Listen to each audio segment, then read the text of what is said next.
Hi, I'm Susie from Women's Fight News, sponsored by Champions Memorabilia. And I'm here today with British pro boxer Lauren Parker. So thank you very much for joining me today. And how are you? I'm very well, thank you. How are you?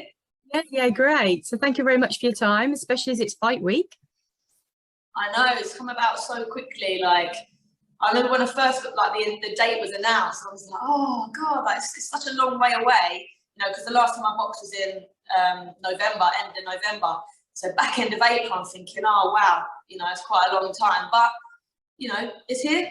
And yeah, literally like 3 days out now. So yeah, I'm really buzzing for it, excited. And yeah, I've been working hard behind the scenes. So yeah, may it all pay off. And do you know who your opponent is? I do. So I've got an opponent from Argentina. She's 5-0. Her name, oh God, Agustina something Rojas. I'm not going to do the whole thing because I get it wrong. But yeah, so yeah, on paper she looks great. You know, and I've had a little look at her. She looks like she's going to be pretty game, quite come forward. Should make for an exciting fight. This is what I like anyway. So yeah, that's what I want now. You know, I want to be pushed. I want to be tested. And knowing that she's unbeaten as well does bring that little bit of pressure. But do you know what? I train hard, and I'm confident in my ability. And yeah, just gonna go and give it me all, really. I mean, it's a great step up, like an undefeated Argentinian, and you know, Argentina, they love the female fighters down there, and they're, like you say, they are always game. They always sort of come forward ready for a fight. Yeah, exactly. I mean, my last one, she was Bulgarian actually, but she was very come forward. Like watching her videos and stuff, she was like a little pocket rocket, like a little Tyson coming forward. This one, she's gonna kind of do the same, I think. But there's gonna be moments where she'll be sitting back a little bit more, and it'll give me my opportunity to be able to like box her a little bit better, rather than feeling like rushed or under pressure. So I don't know. You're gonna see a mix of styles on the night. So yeah, they're all pretty game. So yeah, but I'm up for it. I'm game too. And so you say your preparations have all gone well. I mean, we all know you've been having sort of world-class sparring. You've been sparring world champ Ebanie Bridges, but also Chapman. So you've been having some amazing sparring. Yeah. So obviously beginning of the year sort of thing, I had a big build up sort of with Ebanie, did like 6 to 7 weeks with her. Had a little bit of sparring, I believe, with Nina Hughes as well, which is another great one. And then more recently, I've been doing a little bit with Chapman, as you say, which has been great preparation. You know, knowing her background, brilliant. She was on Team GB, wasn't she? Great record and stuff. Got a really good pro style as well. I think she's going to go far in the pro ranks. And yeah, it's been good to mix with her, learn from her. She's a bit bigger than me, so I've obviously had to try and contend with that a little bit. But to be honest, the first time I visited Raven, I come away, I don't know, a little bit deflated, because I was like, I know I'm better than that. But I think because of who she is, I was a little bit like, you know, I come away disappointed. Didn't put in the best performance, maybe like a little bit of nerves in there as well. But having come away from it, and then we've gone back and revisited it, sort of had a little bit of a game plan, you know, and tried to box her a little bit better and move a little bit more. And yeah, I felt like I was a little bit more successful. And yeah, I've been really pleased with the sparring. And I said to her, I said, as long as this is great sparring, as long as I can bring something to you as well. And she's like, no, listen, like you're good at what you do. You have to make me think. You know, you've got great punch power, that sort of thing. So yeah, as the spars have gone on, it's been great learning, and hopefully for both of us as well. So yeah, and she was boxing on the same day, the 29th. But I just read this morning it got cancelled. So I didn't know that. Oh, damn. Yeah, I'm literally so gutted for her. Yeah, her coach Stu put it out. I don't really know the reasonings behind it, but yeah, that's got cancelled. But I know how hard she trains, you know, as well. And it's been a bit of a long road for her too. I think we both out similar times last time, so just another setback, you know. But she'll be right. She'll come back stronger. Hopefully, they can get another fight set up fairly soon, and then she can get back on that. But yeah, it's boxing then anyway at the end of the day, isn't it? So yeah. What a ride boxing is. Oh, it's so annoying. It's so annoying. I was saying to I was in here with one of my clients in the week, and my coach phoned me, and I'm like, I started getting all panicky. I was like, what's he calling me for? What's he calling me for? And I'm thinking, oh, don't give me bad news or anything like that. Tell me that the fight has pulled out or something like that. And he was like, no, I'm just checking in on you. But no, there is that worry so close to the fight that something go wrong, or I don't know, especially when you train so hard, you know. That's the thing. It's all the sacrifices, isn't it? All the work, all the dieting, all the build up, everything just would be so disappointing. Exactly. And like for me, as well as anybody else as well, but for me, because I know only about me, the training is immense. Like some of the things that I'm doing, you know, I've obviously got 2 coaches. So I've got Paul Day, he's my boxing coach, does all the boxing specific type stuff. And then I've got Paul Webber, but he does like mainly like the conditioning stuff. But the conditioning stuff is just horrendous, you know, and I just think when I'm doing it, I'm like, oh, come on, it's still got to pay off. So yeah, if it was to fall through or not go my way, it's just a bit devastating when you push yourself that hard, you know. But it is what it is. And like I said, things happen for reasons. So there's probably a better reason as to why. So yeah. And in terms of, because both your main, you know, sparring partners are bigger than you, Ebanie and Raven, and they're both known for their power. So how do you find both their power? First of all, with Raven, because, you know, I feel like, you know, she's being tipped to be quite a bit of a knockout specialist as her career goes on. Yeah. Yeah, Raven, yeah. Do you know what? Both of them have got a lot of power, but I don't know whether I'm quite durable. I've always said this to my coach. He's like, Loz, you cannot rely on that. I'm like, I know. But yeah, they both punch hard. I don't know. I can't really say anything. I just don't know. I'm kind of used to it. But I think probably, I would say, yeah, both of them are probably up there with the biggest punchers, I'd say. Although I would say Nina Hughes is quite a big puncher as well. And she punches in flurries. Yeah. So when she can get them off and land heavy shots, yeah, you definitely do feel them. Ebanie, she's got a lot of power. I'd say when she gets in range and lets the hands go, like some of them big shots, you can really feel them as well. Yeah, and then with Raven, she's just very good at sort of setting her punches up. She's good at the body. Yeah, I mean they're all good punchers really, but I do think I'm quite durable, so I can take a shot, go, yeah, good shot, and just carry on. So yeah, I don't know. Yeah, both great punchers. I was going to say, it shows that you're great, you know, great sparring partner. The fact that they keep coming back, the fact that you're Ebanie's main sparring partner, and the fact that Raven, you know, you say you hope you bring something to it. Well, you must do for Raven to want to come back and spar you. Exactly, and that was a little bit of my thought process at the beginning. I was like, oh, you know, I'm going in, but they're going to want me back. You know, I am actually quite a bit smaller than these girls, but do you know what? Although they bring the size and the power, I think there's elements of me where, if you speak to them, I think they'll tell you that I can punch hard too, and for my size, definitely. And you know, I have been told that I punch harder than certain people out there, and that is only going to give me confidence. You know, also I'm quite quick. You know, I'm quick on my feet, and my speed punching my speed. The speed of my punches. Yeah, Jesus, too many punches to the head, maybe. Yeah, the speed of my punches is quite good, so they have to try and deal with that, which obviously they might not get from other girls. So I think you can take different things from each person, and yeah, I think punch power and the speed of my punches is something that they can take from me. So yeah, as long as I can help them out, it's all good. I feel like you're quite an all-rounder. You've got everything. Like you know, you're a great boxer. You can box a little bit on the back foot, but you can also get in there in the front, and you don't get bullied around the ring either. No, definitely not. Yeah, I think I've got quite a good skill set. Like I can box well, pick my punches nicely, but at the same time, I've got quite a lot of aggression as well. So if you wanna stand there and trade with me, like I literally will do that. And sometimes I'm quite happy to do that. Whereas my coach will be like, "No, don't get involved. You know, just stand, stick to your nice boxing that you're good at." I'm like, okay. So yeah, no, I think all round, I can do a bit of everything really. Yeah, which is good for me because there's obviously going to be so many different styles brought to the table at different points in my career. So the fact that I can adapt and deal with that is only going to go in my favour. So yeah, it's good that I can do a bit of both.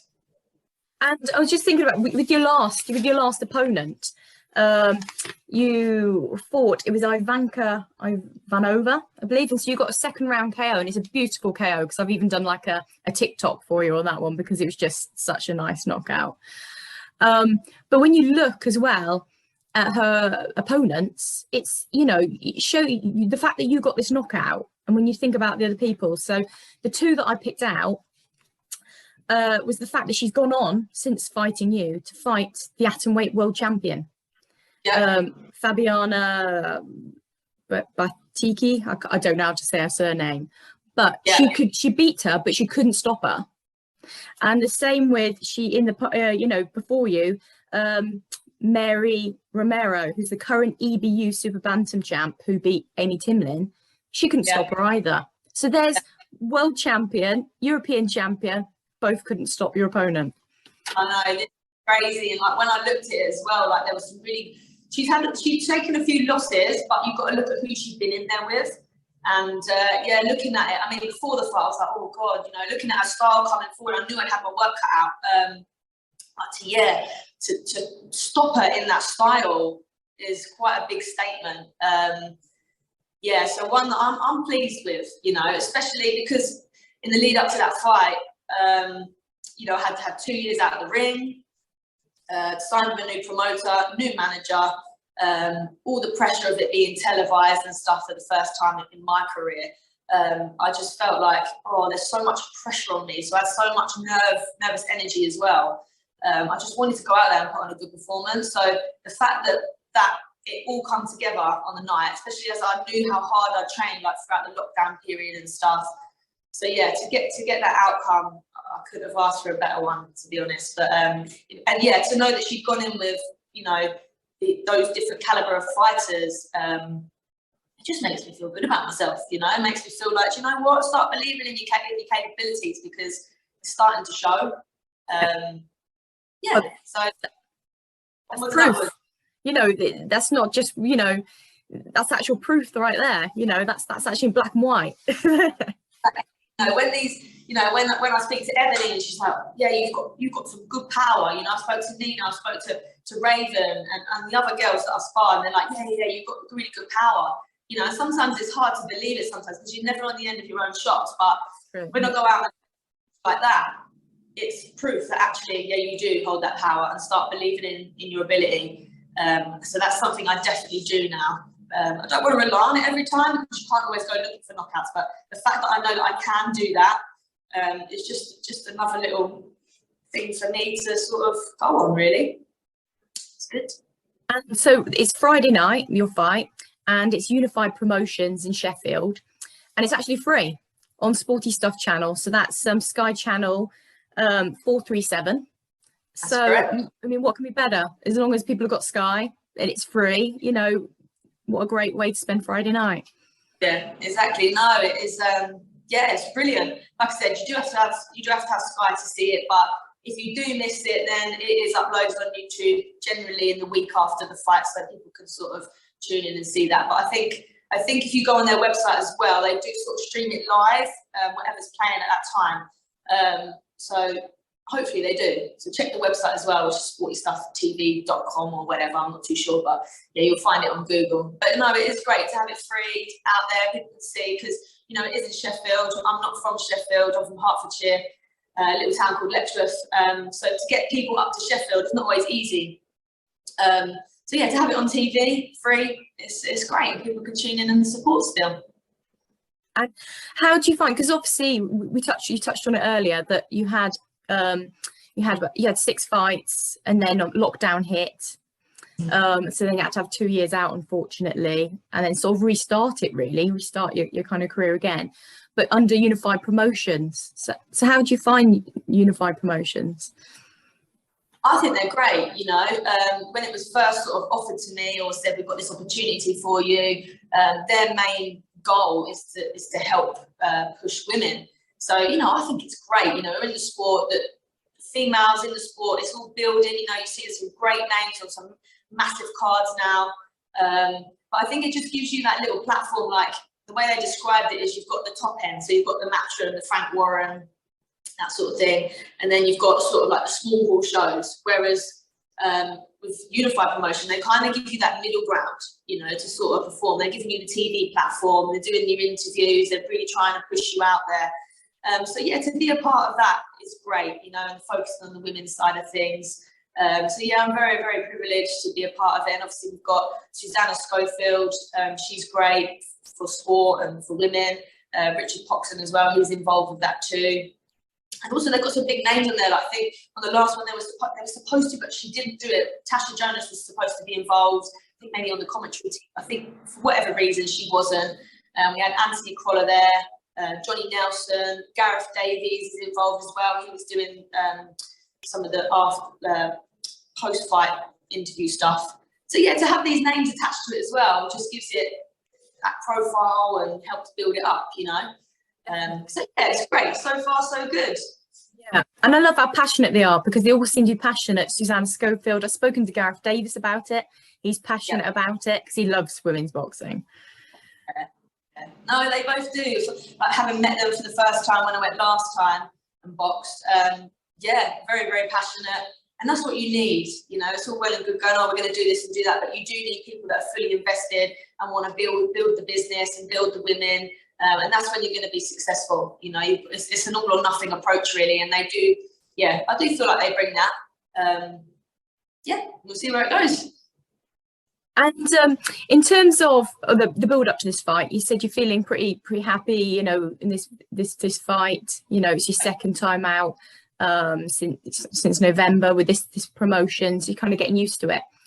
How does it feel having been involved with Ebanie and going to see, you know, we were sat ringside watching Ebanie get her world title. How does it feel like that, you know, because that's like got to be inspiring to think, yeah, I want that, I want to get a belt.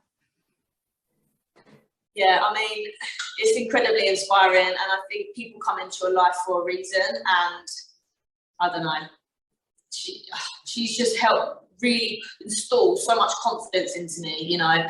Anyone that knew me pre-lockdown, I don't know, like I'm on here talking to you, I hope I come across quite a confident individual, you know, I know what I'm talking about, I'm happy to be talking to you, but pre-lockdown, literally, like so full of anxiety, nerves, there was doubt, like, am I good enough? You know, I'd always sort of look up to these people at the top, say like on these Matchroom shows, and think, do you know what? I reckon I'm as good as them, but you never have anybody that sort of promotes you or pushes you, or, you know, and I know you have to believe in yourself to do it, but sometimes I think it's good when you have an external source sort of helping you pick you up a little bit. You know, my coaches do it, but when you get someone like the likes of Ebanie, who is such a big person in boxing, you know, I like to describe her as the big sister of boxing, and to have her, you know, mix with her, do her sparring, you know, and chat and everything afterwards, and to have such positivity come from her,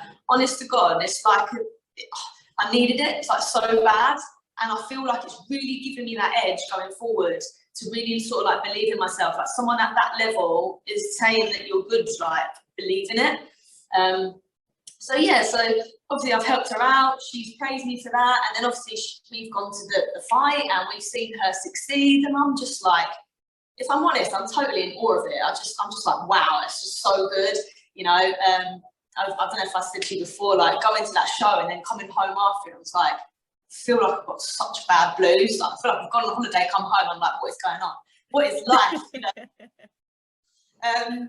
But yeah, it was a massive highlight of my year so far, and yeah, I can take confidence from it, and it's given me that drive really to go on, push on, because you are capable, you know. She's telling you you're capable. You know, Mark Tibbs is telling you that you're capable. Like, you know, world-class trainer, training high-end, high-profile fighters.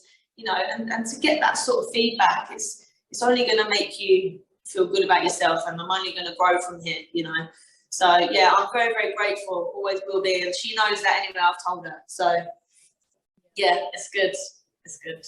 And it was great the opportunity you had as well to go to like the press conference, because like it's crazy you're telling me how, you know, you're filled with anxiety and that you couldn't do these interviews, when I've watched these interviews. I watched how you were on social media, you know, with that press conference when you went with Ebanie, and you come across so well. You talk so well, you know, you present yourself so well. And like you say, it's great because it's like it's getting you out there. It feels like it's like sort of set this path for you, if you know what I mean. Yeah, exactly. You know, before talking to you, when she said, "Oh, you should come along to the press conference," and I was like, don't know. Part of me was like, "Oh, I don't know. You're gonna get me on the camera. Like, is that? I don't know. How am I gonna cope?" You know. But it's just one of those things where I just sat back and I was like, "Listen, just put yourself out your comfort zone. Every time you put yourself out your comfort zone, you come out and you survive, don't you? So get in there, do your thing, be you, and just soak it up." And yeah, that is literally what I did. Completely just soaked it up, tried to just zone out from it, zone out from the nerves. I think as well, because I've been sparring with Ebanie and we'd had some really good rounds, it was like, I feel like I belong here because she has asked me to come back every week to spar her, and I have helped her out. So, you know, I'm worthy of being here. So I kind of told myself that. But yeah, I just soaked it up and took every opportunity. It was funny because I turned up straight, I think, yeah, I was in there, we turned up to the hotel, and like, we were sitting there, and within 5 minutes, some guy come up to me and was like, "Can we get an interview with you? You've been sparring with Ebanie." And I was like, "Yeah, sure, let's do it," sort of thing. And I was like, "Right, just go for it." And I thought, you know what, do that one, because when you go over the road to do the press conference, there might be more. So use this as like a warm-up type thing. Yeah, definitely. So I did, and that went fine. And then, and we obviously went to the press conference. We were sort of mooching about, and you do feel a little bit out of place because it's like, I don't know, I know everyone in the room, but no one knows me. So it felt a little bit weird, but she was so lovely. Like, she'd gone off, done a press conference. I think she went upstairs and did an interview with somebody. She come down. She was like, "Has anyone spoken to you yet?" I said, "No." She goes, "Right, come here." So she literally grabbed me. She pulled me over. She's like, "Right, you need to speak to her. She's my main sparring partner. Get involved," sort of thing. And then it kind of just rolled from there. And yeah, I had the likes of like Steve Bunce interviewing me. Kugan Cassius did one. I think Behind the Gloves we did one. So I think we did about 6 in total that day, which was great. But yeah, another funny story as well. So like, I was being interviewed, and then Ebanie was next to me. So she was sort of started her interview, and then the guy sort of started his one with me, and he goes, "Okay, so we're here with, so I don't know, just say we're fight, blah, blah, blah. And we're here with, oh, what's your name?" And I was like, Ebanie goes, whoa, just stop. He goes, "You need to get to know her. Like, get to know her before you start your camera rolling and all of that." And I just cracked, like, literally just saying it as it is. But that's true, isn't it? You're interviewing someone, you need to kind of know what they're about, their background, before you go, "Oh, and who are you?" On camera. Exactly. Wow. Yeah. So she backed Looking out for you. Don't mess with the blonde bomber. Yeah, that's funny. So yeah, that. But no, cracking weekend, and yeah, one that I won't forget. And yeah, then obviously meeting yourself, so that was good. Sitting ringside, Yeah, brilliant. amazing. Yeah, it was crazy. So yeah, just need another one now. That's it. Next. I'm going to the Chantelle Cameron one on the 21st of May. So yeah, I'm going to that. So I'm actually going to be sitting ringside for that one as well. So that'd be good. That's going to be an amazing one. I love Chantelle, how she fights. She's a special fighter. She's really good. I think she needs to be pushed a little bit more. I don't know. I just think like she's so good. Like, push her. What's going on? It's been a while since she last boxed, I believe. So, but yeah. I've got to say, with Chantelle, I completely agree. I think for a long time she's been held back. Yeah. And yet totally. She's this special talent that I think for a long time now she could have been even more at the peak. Do you know what I mean? I honestly believe she could beat Katie Taylor.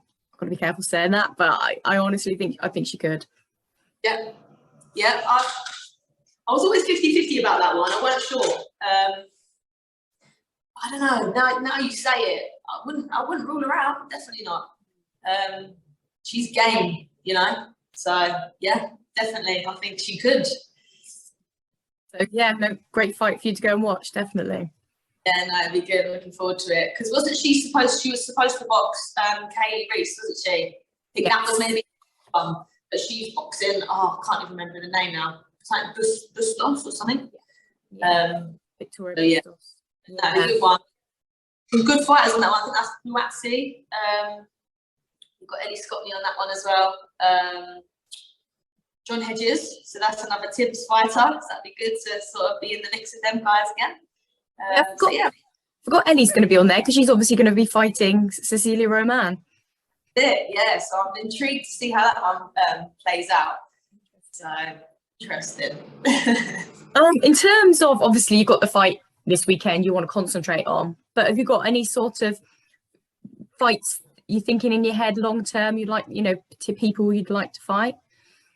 Yeah. Do you know what? Like, I want to get this fight obviously out of the way, and I don't really look past my next opponent, but I do want to push on for titles. I think, obviously, I've always wanted that anyway, but like, since seeing Ebanie do it as well, and all these other girls doing it, I'm just like, no, my time needs to happen now. So, in terms of a particular person, I wouldn't say I've really looked too far yet, but yeah, whoever's really holding the belts, to be honest. I know that Ebanie mentioned, what's her name? Something Lulu, who I think is WBC Superfly weight champion. So I don't know, people like that, I would definitely be wanting to sort of look at for future, because they're the main ones holding them belts. So you've got to get through them. So yeah. Yeah, exactly. Them ones in particular. But in terms of anyone sort of lower than that, not really. I just whatever my manager thinks and whatever's best for me in my career. I'll just focus on winning, putting in good performances, and then just hopefully aiming for those big titles eventually. Definitely. And this Superfly is kind of dominated by Argentinian and Mexican fighters. So what a great preparation for you to be fighting an Argentinian undefeated fighter next. Absolutely. Yeah, they're all hard as nails, as they say. So yeah, it would be good to get in there, to know that I've been in there with an Argentinian, and see how we go, But I've always said, they're only human at the end of the day. You can be from Mexico, you can be from wherever you are, but equally at the same time you are human, and they ain't met Lauren Parker. Yeah, exactly. In terms of background, how old were you when you started boxing? So officially, when I joined the club, I actually started off kickboxing, and that was when I was about 18. So I'd sort of like dabbled a little bit in it, but I was mainly just sort of like hitting the bag at a local gym. My dad used to take me to watch kickboxing fights when I was about 13, so that sort of planted the seed. But yeah, it was officially when I was 18, joined a kickboxing club, loved it, did that for about 2 and a bit years. Did like a couple of sort of gym-based shows, nothing serious. And then, then one of my friends said, oh, why don't you come and try out boxing? So I was like, oh, but I love kickboxing, that's what I love. And he was like, no, but just come and try out boxing. I was like, okay. So I went along, Stevenage Boxing Club, which was only around the corner from the kickboxing club. And met Paul Day, who is still my pro coach now, and loved it ever since and stuck with it. I think changing was great because it gives you, there's so many more opportunities, do you know what I mean, in boxing than there is in kickboxing. The fact that you can do all sort of different like national titles, different box cups, then you've got the Olympics, haven't you, and all different sorts of things that you can go into with amateur boxing. So yeah, that was very appealing for me. And then obviously turned pro, and loving it. It's great. Yeah. So what made you want to turn pro? You just felt like you'd done what you wanted to do, amateur, and then changed over? Well, to be honest, I don't really feel fulfilled in terms of like the amateur side of things, but it was at the time when obviously you've got the England boxing umbrella, haven't you? And basically a lot of clubs across the country decided to pull away from England boxing and go to the Alliance boxing. And our club decided to go to the Alliance boxing, which at the time we thought, great, this could be a good move. But as time went on, I was just like, listen, there's no competition for me.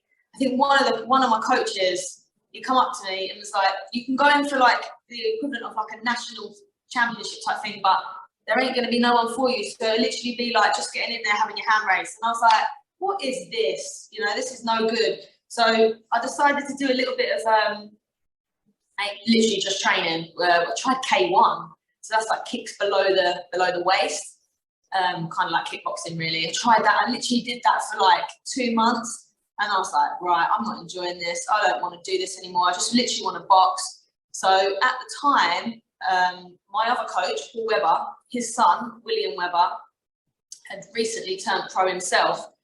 So there was that question sort of going around, well, why don't you try be a professional boxer? And I was like, is that good for me? Like, who's in the pro ranks at the time? This was like 4 or 5 years ago now, 4 years ago. And I was like, I don't know if this is any good for me. Like, I'm like, should I just pack up? And then I was like, do you know what? Sod it. Let's just do it. And I did. And basically, my first manager was Mervyn Turner. And he come to the gym one evening after me messaging him. He looked at me and literally just signed the paperwork there and then, and it was done. So yeah, it all kind of just happened, you know. Not really something I was aiming for, but actually, again, things happen for reasons. And I think that this was such a good move for me, especially when you look at like how women's boxing is progressing now. 100%. Yeah. Got opportunities, you know, there's so many more eyes on the sport.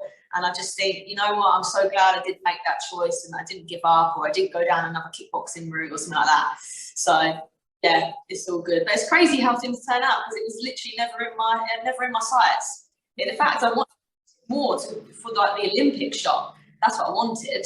Yeah. You know, I'd go to all like talent camps and things like that and be involved. But you know what, it didn't happen at the time. I felt like I was good enough. I just needed the little shot. But it is what it is. You move on to bigger and better things. That's it. Like you said, everything happens for a reason, and here we are today. Absolutely. Good. In terms of inspirations in boxing, who is out there that, you know, male or female, that you look up to in boxing? The obvious, Katie Taylor. She's always been up there, big inspiration for me. Just what she's achieved, you know, right from the beginning, you know, campaigning for women, having to box, pretending to be a lad, you know, to sort of bring eyes to the sport, that sort of thing. So yeah, she's always been sort of the number one. Anybody else? I don't know. I love all like the old school fighters, like Mike Tyson. He's very inspiring. Even the Eubank, like Eubank, he's good.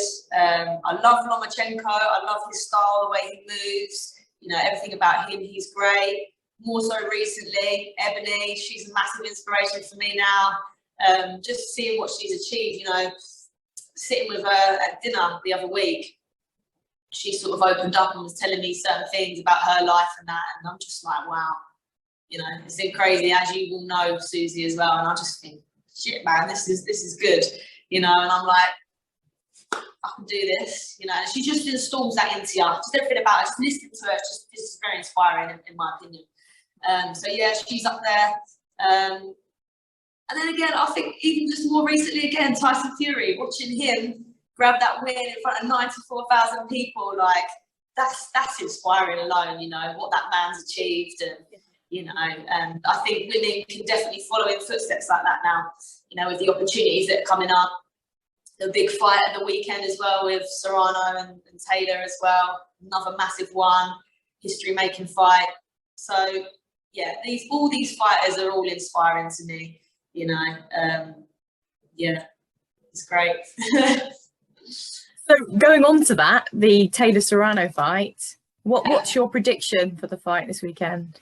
Oh, someone asked me this the other day, and I didn't answer for about a whole 24 hours. I was like, I don't really know. Like, I don't know what to say, because I'm a massive Katie fan. I literally think she's amazing, and I'm backing her 100%. I've just got this horrible gut feeling that it's not going to go her way. And my prediction, what I had said, is that it will go the whole rounds, and Serrano will win on points. That's what I think. But I hope I'm wrong. I really hope I'm wrong, because yeah, massive Katie fan. But it'll be a great fight, you know. Definitely. I'm so excited for it. Literally so 50-50. I really don't know how it's going to go, but that's what my gut's saying. Those are the best fights, aren't they? Where you just literally can't pick. No, literally don't know, but I hope she wins it, Katie. Because I hate to see her lose at this point, you know. Yeah. But it's boxing, and do you know what? I just say let the best women win, and that's it. Because it's a win-win, whatever, for the sport, isn't it, as well? Definitely. So no, looking forward to that. Are you tuning in? Obviously. Oh, definitely. Yeah. Even though it's going to be on ridiculous o'clock, I think, isn't it? I think as well for me, because obviously, like, I'm going to box, so Friday night, and then I know that I'm not going to be sleeping that night. It's not happening, because it didn't last time. I didn't even go to bed. But see the day through, so then I'm going to start getting tired, and it's like, right, you've got to get up, because Katie's boxing. So yeah, it's going to be quite a tiring weekend, but we've got bank holiday Monday, haven't we? Yeah, there we go. Sleeping, lots of catching up. Yeah. I mean, what a weekend for you. You get to box yourself on the Friday, get you know, really concentrate on your fight, and then suddenly it's the big fight as well in New York. What a weekend. Absolutely crazy, nuts weekend. Couldn't have been any better, really, I don't think. So yeah, I'm just looking forward to going and getting that win, putting on a good performance, and then just enjoying it, you know, enjoying it. All my supporters that have are coming up, because they're all really good. Like, a lot of them are all like my clients and stuff, and we're all sort of good friends now. And yeah, just to have them there and just spend a bit of time with them when I'm not pushing them, you know what I mean, in the gym. So yeah, it'd be good to have a bit of time with them and my coaches away from training. Enjoy a little bit of shopping, because they've got a good shopping centre in Sheffield, so I'll go and do a bit of that pre-fight. Yeah, and just soak it up. I'm looking forward to it. Brilliant. Yeah, no, I can't wait. I can't wait to tune in Friday night, and yeah, good luck. Yeah. Definitely got to get you there one time though. Definitely. I've got to come. Definitely, I want to see you fight live after, you know, that, you know, seeing how you fight and that amazing KO you got last time, and you're going to be amazing this time. So yeah, definitely got to come and watch it live. I appreciate it. Brilliant. Thank you very much for your time. You're very welcome, and I'll see you soon. Bye. Thank you for watching, and if you enjoyed the video, please hit like. Don't forget to subscribe so you don't miss any future content, and why not check out any other videos on the channel. You can follow Women's Fight News on Twitter, Instagram and Facebook.